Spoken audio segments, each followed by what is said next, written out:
آدمی پیسے سے زیادہ عزت کا طلبگار ہوتا ہے، عزت نفس ہر ایک کو محبوب۔ ایک آپ کو اپنے گھر کا واقعہ سناتا، جب یہ ٹریکٹر کا دور نہیں تھا، 59 میں ہمارے والد صاحب سب سے پہلے ٹریکٹر لے کر آئے تھے اس پورے ہمارے علاقے میں۔ اس سے پہلے بیل ہوتے تھے۔ عزت نفس پہ یاد آ کہ عزت نفس مال سے بھی زیادہ محبوب ہوتی۔ ایک ہمارے بیل نے چارہ کھانا چھوڑ دیا، ٹھیک ٹھاک بیل، تو ہمارے والد صاحب نے ڈاکٹر بلوایا، اس نے وہ ٹیکا ویکا لگایا، لیکن اس نے پھر بھی نہیں کھایا۔ تو ایک ہماری برادری کا دیسی حکیم تھا، اس کے پاس اس زمانے میں راستے تو ہوتے نہیں تھے، تو والد صاحب نے گھوڑے پر نوکر کو بھیجا جو اس کو اٹھا کے لایا۔ اس نے بیل کو دیکھا، کہنے لگا میاں صاحب اس کو پٹھے کون ڈالتا ہے چارہ؟ کہا جی یہ ہے ہمارا کسائی، دتو کسائی، اللہ دیتا نام تھا، دتو کیا کہتے ہیں، دتو کسائی۔ اس کو بیل کے آگے بٹھایا اور جوتا اتارا اور 5 سال جوتے اس کے سر میں مارے۔ پھر کہنے لگا اب چارہ ڈالو۔ جب چارہ ڈالا تو وہ بیل کھانے لگا۔ یہ میرے گھر کا واقعہ ہے، کوئی سنا ہے؟ تو میرے والد صاحب حیران ہو کر کہنے لگے ایک ہی ہے؟ کہا جی میں نے اس کو چیک کر لیا تھا، اس کو کچھ نہیں تھا، یہ آپ کے نوکر نے اس کو کہیں کوئی ڈنڈا سوٹا مارا ہے، تو وہ غصہ کر گیا تھا کہ میں اس سے کیسے بدلہ دوں، تو اس نے غصے میں کھانا چھوڑ دیا کہ میری عزت کو اس نے خراب کیا۔ اب اس کی آنکھوں کے سامنے 2-4 جوتے میں نے مارے تو وہ خوش ہو گیا، عزت کی طلب کوئی ناجائز نہیں ہے، یہ انسانی ضرورت، مال کی طلب ناجائز نہیں ہے، انسانی ضرورت۔ ہاں اس کے حدود ہیں، اس کے اندر تو ضرورت ہے، اس کے باہر پھر کوئی کہیں تکبر بن جاتا ہے، کہیں ظلم بن جاتا ہے، کہیں زیادتی ہے، حدود کے اندر تو۔ ایک حدیث سنا دیتا ہوں، کسی مسلمان کو عزت دینا کتنا ضروری ہے۔ میرے نبی نے فرمایا 1 روپیہ سود کھانا 36 دفعہ زنا کرنے کے برابر۔ 1 روپے یعنی 1 پاؤنڈ سود کھانا 36 دفعہ زنا کرنے کے برابر تھا۔ اس کے بعد آپ نے فرمایا اور تمہیں بتاؤں سب سے بڑا سود کیا ہے؟ جب 1 پاؤنڈ کا سود 36 دفعہ زنا کے برابر ہے تو آپ نے فرمایا اب تمہیں بتاؤں سب سے بڑا سود کیا ہے؟ الاستطالۃ فی عرض المسلم، مسلمان کو بعزت کرنا سب سے بڑا سود۔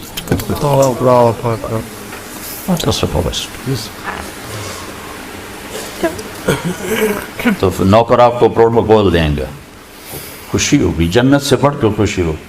تو نوکر چلے جائیں گے، پھر اللہ کا اشارہ ہوگا، ٹک ٹک ٹک ٹک ٹک ٹک ٹک، دروازے کھلیں گے تو اب فرشتے آئیں گے، والملائکۃ یدخلون علیہم من کل باب، اب یہ کروڑوں کی تعداد میں آئیں گے، کہیں گے سلام علیکم سلام علیکم سلام علیکم۔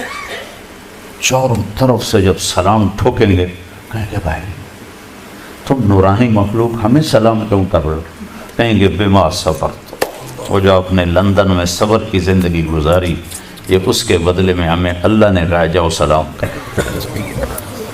غفلت کے دیس میں آپ نے بیدار ہو کے زندگی گزاری، اندھیر نگری میں آپ نے اللہ کو سامنے رکھ کے زندگی گزاری، جب چاروں طرف شراب اور زنا عام تھا آپ نے اللہ سے ڈر کے زندگی گزاری۔ سلام سلام سلام، تو فرشتوں کے سلام ان کو ہوا میں اڑا دے گا۔ یہ میں پہلے دوبارہ کہہ رہا ہوں کہ عزت نفس، عزت کی طلب بہت بڑی طلب ہوتی، مال سے بھی زیادہ، ڈگریوں سے بھی زیادہ۔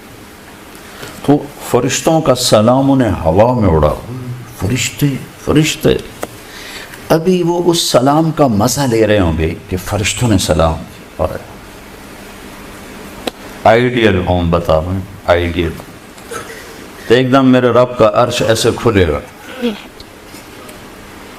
ایک دم نور بھی نور چھا جائے، تو جب ایسے آنکھیں اٹھا کر دیکھیں گے واہ واہ واہ، اللہ سامنے ہوگا اور اللہ کہے گا سلام قول من رب الرحیم، اب تمہارا رب بھی تمہیں سلام پیش کرتا ہے۔ اور پروٹوکول کی آخری حد، تمہارا رب تمہیں سلام پیش کرتا ہے، سلامان قولا من رب الرحیم، رب رحیم، اے میرے بندو، اے میری بندیو جنہوں نے دنیا میں مجھ سے ڈر کے زندگی گزاری، میں تمہارا رب تمہیں سلام پیش کرتا ہوں تو تمہیں مرحبا کہتا ہوں، تمہیں ویلکم کرتا ہوں۔ پھر میرے نبی نے فرمایا اللہ ہر ایک کا نام لے کر حال پوچھے گا، ہر مرد عورت کا نام لے گا، نام لے کر گئے کیا حال ہے، ٹھیک ہے، کوئی تکلیف تو نہیں، کوئی حاجت تو نہیں، کوئی پریشانی تو نہیں۔ تو جب یہ اللہ کو دیکھیں گے کہیں گے یا اللہ ہم تو تیری عبادت ہی نہ کر سکتے، ہمیں تو پتہ ہی نہیں تھا تو ایسے حسن و جمال والا ہے، کیا یہ ہو سکتا ہے کہ ہم تو یہ ایک سجدہ کریں جیسے لندن میں کرتے تھے؟ یہ وہی کہہ سکیں گے جو نماز پڑھتے تھے، جو نہیں پڑھتے وہ کیسے کہہ سکیں گے؟ کیا یہ ہو سکتا ہے کہ ہم تمہیں ایک سجدہ کریں جیسے دنیا میں کرتے تھے؟ تو اللہ تعالیٰ فرمائیں گے میرے بندو اب پوزیشن بدل چکی ہو، حیثیت بدل چکی، حیثیت، پوزیشن، یا لبو کیسے کہ دنیا میں تم بندے تھے اور میں تمہارا مالک تھا، تم نوکر تھے اور میں مالک تھا، ٹھیک، تم ایمپلائی تھے، تمہاری زبان، تم میرے ملازم تھے اور میں تمہارا مالک تھا، تو تمہارے ذمے میری مانگ کے چلنا، میری عبادت کرنا، نمازیں پڑھنا، روزے رکھنا تمہارے ذمے تھا۔ اب جنت میں آ کے حیثیت بدل گئی ہے، اب تم مہمان ہو اور میں تمہارا میزبان ہوں۔ کیا ہوسٹ کہتے ہیں میزبان کو؟ تو اب تم میرے لیے مہمان ہو، میں تمہارا ہوسٹ ہوں، اور مہمان کو تکلیف نہیں دی جاتی، مہمان کو بٹھا کے کھلایا جاتا ہے، جاؤ کلو واشربو، کھاؤ پیو، ہنیئا، ہنیئا کا کیا مطلب ہے؟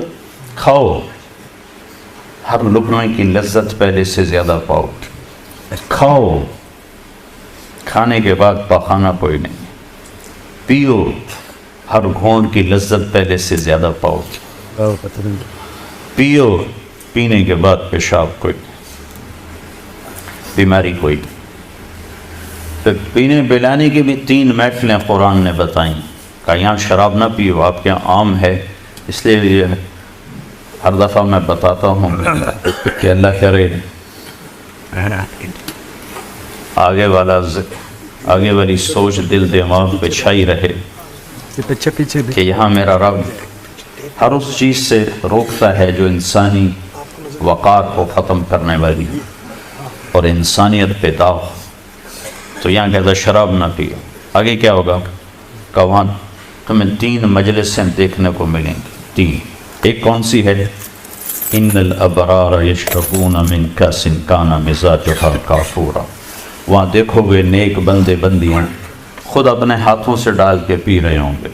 یہ جنت کا سب سے چھوٹا درجہ ہے، کیسے ڈالیں گے پیئیں گے، ڈالیں گے پیئیں گے۔ ایک درجہ اس سے اوپر ہے VIP، وہاں کیا ہے؟ وَيُسْقَوْنَ فِيهَا كَأْسًا كَانَ مِزَاجُهَا زَنْجَبِيلًا، وہاں ان کو خدام پلا رہے ہوں، سرونٹس، نوکر، فرشتے نوکر ڈال کے پیش کریں اور سامنے حاضر کریں، یہ ریچ، یہ ریچ، یہ ریچ، یہ ریچ۔